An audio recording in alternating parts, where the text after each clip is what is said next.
Hello, welcome. It's been, I think, about 10 days since I posted the last video. It hasn't been like a week. But I guess what I can commit with videos is once a week.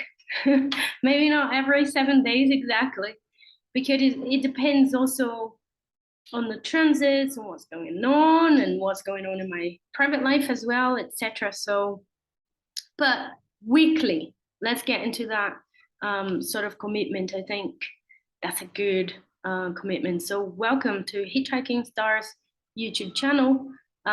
Yes, I am back and I am going to share my screen because the topic that I wanted to talk about, so rather than looking into transits for now, for this week, from today till next week, what I really wanted to talk about, and I've already called my attention with, this is the chart for the transits right now, and we're going through a Mars square Neptune transit. So that's a little bit of a, it's a little bit of a doozy, really.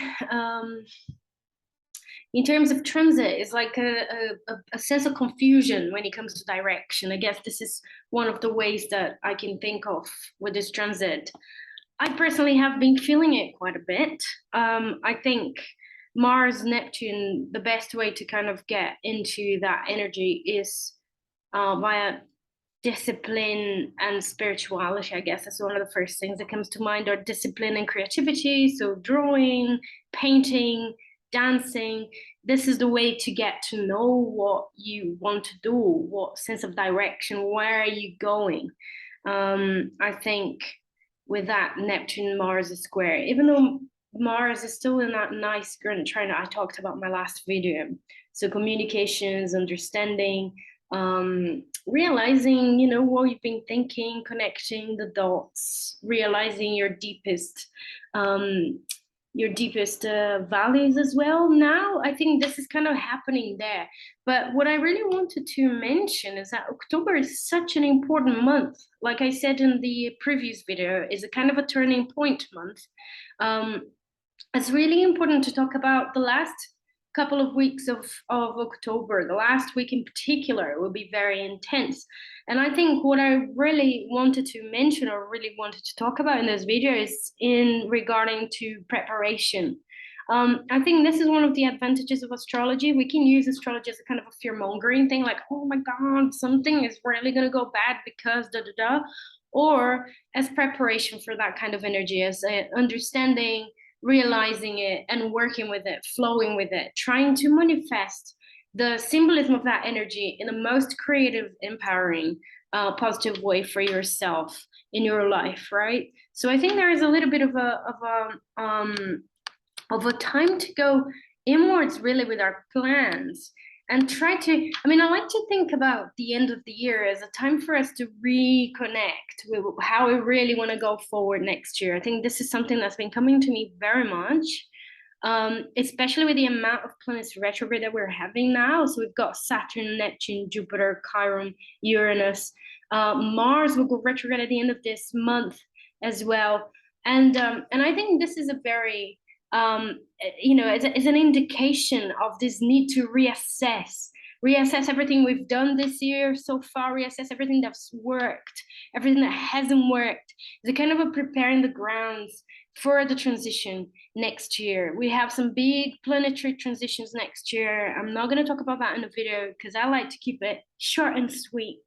But for the end of this month, I think a couple of things that called my attention. So when Saturn is stationed to go direct, and that will be the 23rd of October, and that's exactly when Scorpio season starts. So we've got Sun, Venus, 0 degrees Scorpio, and Saturn stationing to go direct. So taking responsibility, you know, the heavy-handed planets move direct in October. So Pluto with a deep transformation, survival instincts, etc., and Saturn with commitments, responsibility, discipline, knowing what you need to do, even though like things that you don't necessarily want to do in terms of pleasure, but the things that you know you have to do to go further in your life, well, that's turning direct.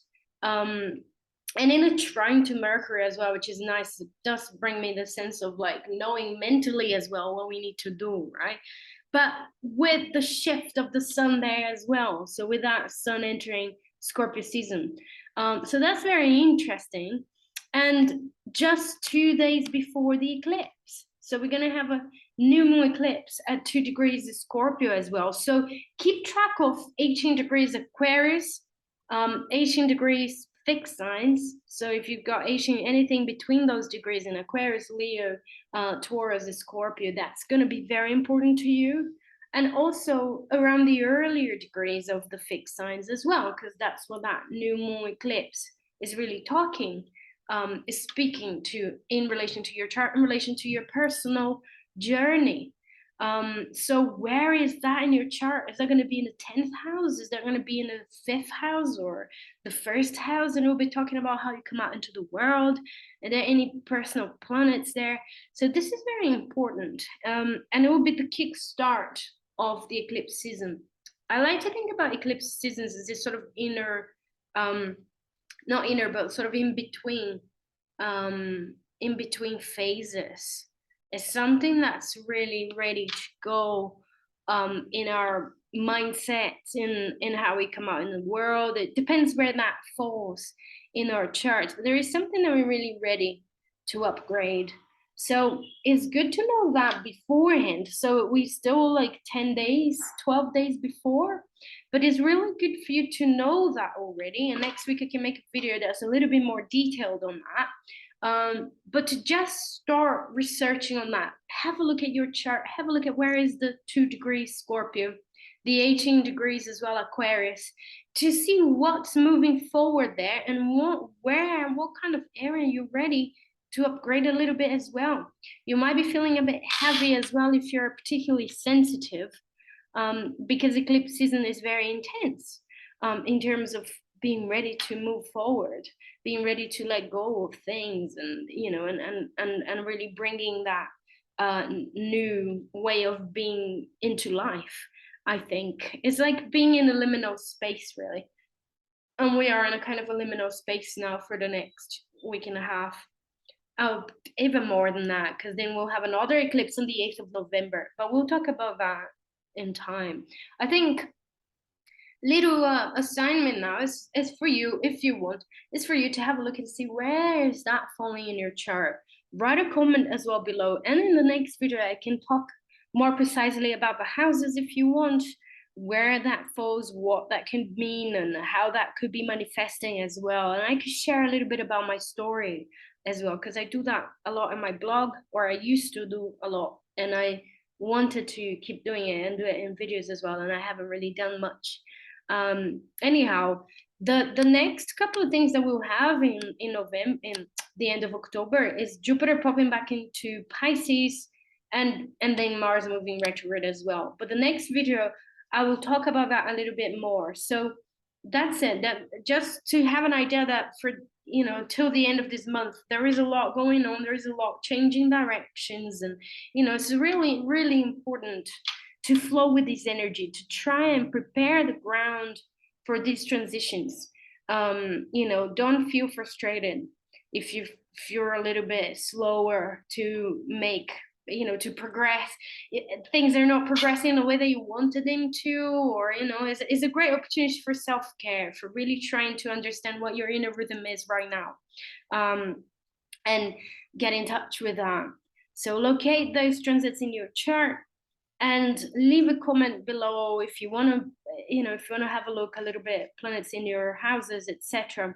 And I'll do a video about that next week. So I hope you have a great time preparing yourself. Be patient. I know that's a bit challenging sometimes, but I will see you next week.